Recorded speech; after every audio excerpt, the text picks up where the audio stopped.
Ao anatin'ny folo taona manaraka fa zavatra teny hoe faniriako dia ny hiaro an'ireo varika ireo.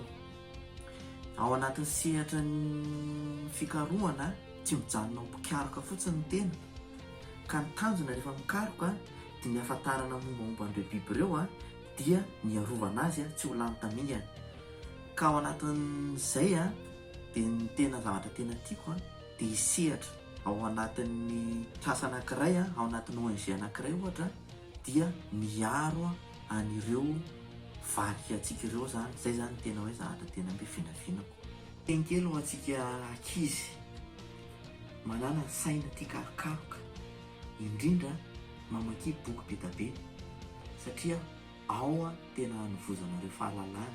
Raha te hafantatra momba ny varika ianao raha te hafantatra momba ny tontolo iainana ianao dia betsaka ny boky milaza an'izany.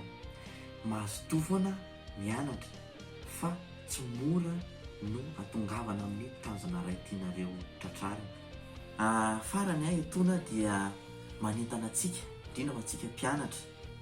Fantatsika tsara fa ireo varika ireo na ireo gidro ireo dia biby tsy fahita fa tsy eto Madagasikara.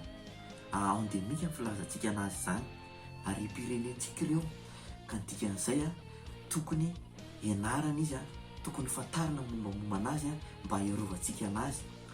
Ka raha olona tia mifanerasera amin'izao tontolo izao ianao raha olona tia manao voyage ianao dia rehefa vita ny bac dia tohiziny fianaranareo amin'ny faculté des sciences dia ao no misy ny lalam-pianarana, sampam-pianarana momba ny fianarana gidro.